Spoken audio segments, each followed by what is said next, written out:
ESPN NFL analyst Dan Orlovsky joins us each week courtesy of MyBookie.ag. Use code NEXTROUND at MyBookie.ag for a 300% casino bonus. You make your initial deposit, they increase it by 300% when you use code NEXTROUND at MyBookie.ag. Plus, we'll throw in 50 free spins. Bet anything, anytime, anywhere. MyBookie.ag, code NEXTROUND. What is up, Dan? How are you? What's going on, guys? I'm doing well. How are you guys doing? Doing fantastic. Jim brought this up a moment ago that tonight, if Pittsburgh wins, and they'll eventually get there, they're not going to lose the remainder of their games, Mike Tomlin will extend the streak of non-losing seasons to 18. Can you put into terms how remarkable it is to do that in today's NFL? Yeah, I mean, if not for doing it, it's impossible. I mean, it's not only because of the world that we live in with the NFL and the free agency turnover, but also like the division that he's in. I mean, he's also within a division that has another incredibly long tenured head coach in John Harbaugh. He's in a division that has a quarterback that's a two-time MVP winner. So to have the success that Tomlin's had in that division, knowing you're going up against a coach who's kind of rivaling it almost, who has a quarterback that's a superstar. And you also, I mean, Coach Tomlin's been doing it over the past couple of years without a Hall of Fame quarterback. You know, it obviously had Ben for a chunk of it, but the fact that that consistency has remained at the top without, you know, a quarterback that can stand toe-to-toe with the one that he has to go against so often in Lamar, it's absolutely remarkable. I saw this morning where you redrafted the rookie quarterbacks this season, and everybody talks about Jaden Daniels and Caleb Williams. Not enough people are talking about Bo Nix and Drake May. I had the opportunity as a Rams fan to watch Drake May this past weekend. I thought in the first half he outplayed Stafford. Second half, different story. Drake May kid can play. Bo Nix in that system has been fantastic. Tell people how you redrafted these rookie quarterbacks.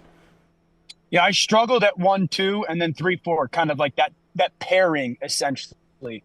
I took Jaden still at number 1 just because the body of work this season does have value. I think what he's accomplished still is a really Holland Tunnel gets you every time. Yeah, driver took the tunnel this week, Dan. We don't normally take the tunnel. Hold on a second. Dan will come back on the other side. Dan will come out of the tunnel momentarily. Yeah. This is New York City. Yes, presented by MyBookie.ag. Code NEXTROUND. Code NEXTROUND gets you that. Do you remember bonus. when Stallone had to save the city from the Holland Tunnel? Here we go. Oh, he's back. He's out of the tunnel. There he is. Different traffic this week. Yeah, welcome back. The Dark Knight. Well, it's the first time it's rained in New England in like 2 months. So it's almost like snow in the South, I would imagine. So what I was saying was I struggled with the 1-2 pair and the 3-4 pair. I still took Jaden at 1 just because the body of work and what he's accomplished. I am interested to kind of see, can he keep it going, because the back half of the season, long year. I took Drake May at 2, but I almost put Drake May at 1. I think Drake May's kind of surging right now. He was remarkable against the Rams, and he's doing kind of what the other young men are doing, but with significantly less. I mean, he doesn't have a Terry McLaurin. He absolutely doesn't have a Sean Payton. He doesn't have a Keenan Allen or a DJ Moore. So really impressed with what Drake May's doing. And then 3-4, I struggled 3 because of what he's accomplishing. You know, Bo Nix playing at a high level, playing such a clean brand of ball. And then, but I put Caleb at 3 and I put Bo Nix at 4. Caleb, very encouraged with what he did last week, but that's kind of like, I want to see, can you do it again? Big challenge this week against Minnesota. But so far, I think the big takeaway is that the group looks really good.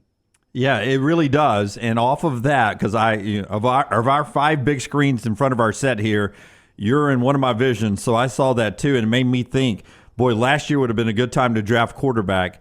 This year, I don't know. Is there 2 guys you like in this class coming out of college that if you need quarterback, you'd be happy to draft? Shedeur seems to be an easy answer. Do you like a second one?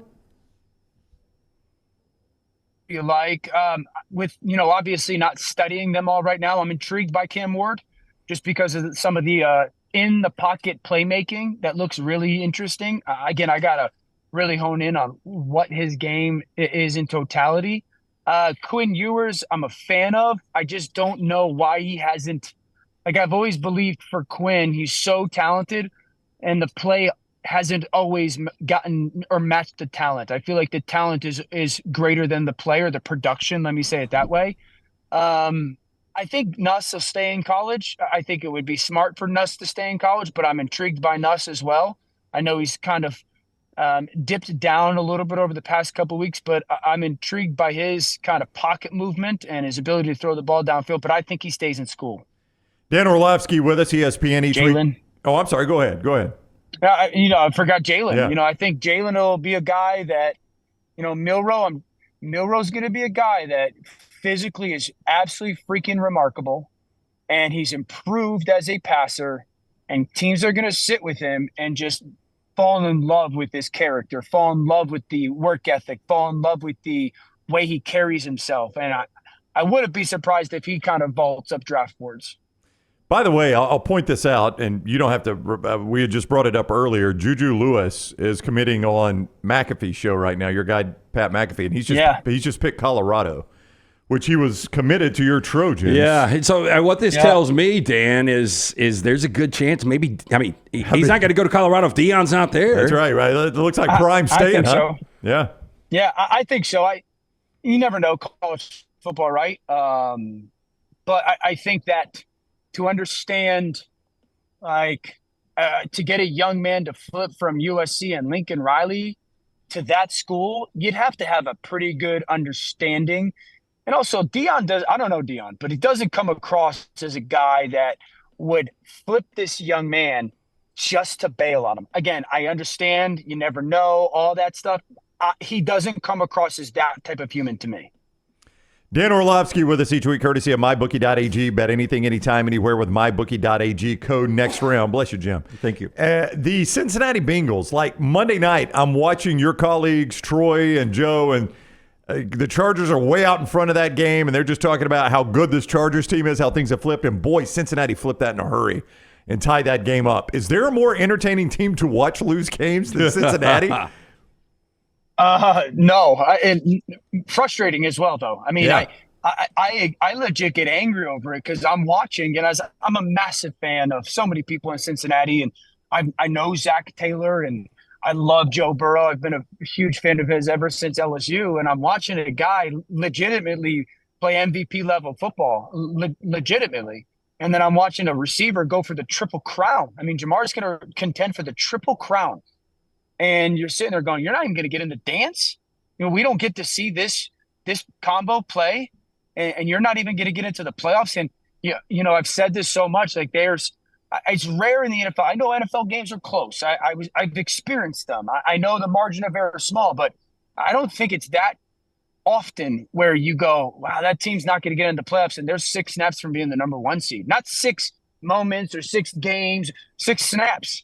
And so they're unbelievable to watch. That offense is spectacular, but my goodness, to not find ways to win games is fast. It's frustrating. Just because you did first-year quarterbacks, real quick on the second-year quarterbacks. So there's 4 guys starting right now: Bryce Young, C.J. Stroud, Anthony Richardson, and Will Levis.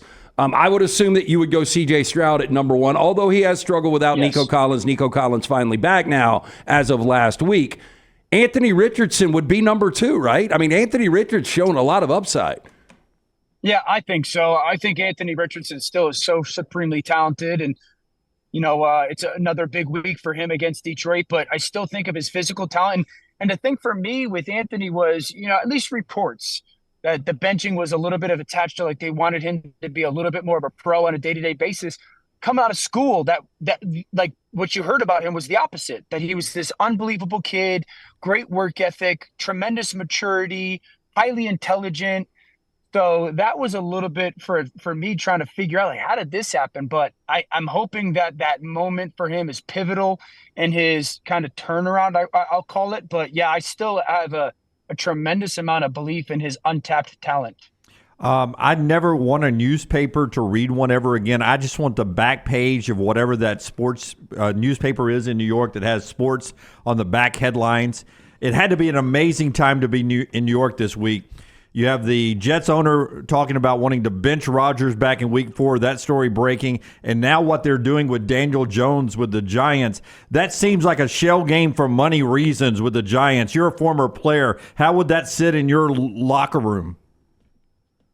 Yeah, I mean, you get the variety of understanding or of feelings. Most guys are going to sit there. They know it's a business. They know that it's a business decision, and you can dislike it, but you don't own the team, so you don't really get to say. And then again, most guys are sitting there. If you think about the guys that are on the Giants football team, that their jobs are safe and that their money's good, it's a handful. So most of your team, 90+% of your team's trying to put out good tape and trying to I got to take care of me. I was on bad teams where your season was over and you weren't playing for anything. Team goal. You're always a competitor. You're playing for your boys, the guys that you go out there on the field with. There's no doubt about it. But you're also very much playing for your career. You're playing to go put out tape and earn a job somewhere, earn opportunity somewhere, go get paid somewhere. And so, that's while you may not like it, you just come to the reality. I go, all right, I still got to go prepare and play the very best that I can and that I'm capable of, because I got to go make a living out of this. I'm 25. I think people lose sight of that sometimes. I'm 25. The only thing I've ever known in my life is football. And so I got to find a way to make this work, because I don't really have another plan of how I'm going to go support my family or build a life for myself. So that's a very real situation for those guys. All right, see Dan on ESPN all weekend. The top game in the NFL this week, in fact, is on his network there. The Monday Night Football game is the Ravens are at the Chargers. That is Monday Night Football. Should be a spectacular game to kick off Thanksgiving week. Dan, thank you very much for the time. Have a great weekend. We'll see you next Thursday. Or actually, we will not. We'll see you next week sometime. You got it. We'll talk, guys. Enjoy the weekend. All right, buddy. You too. Take care. Next Thursday, of course, is Thanksgiving. Dan with us, courtesy of MyBookie.ag. This is how Vegas was built. Baltimore's laying 3 at the Chargers. That's a pretty good Chargers team on the road, laying 3 Monday night. Yeah, but it's still Baltimore. I was thinking Baltimore's only laying 3. See, it's funny how we looked at that differently. That's how Vegas was built.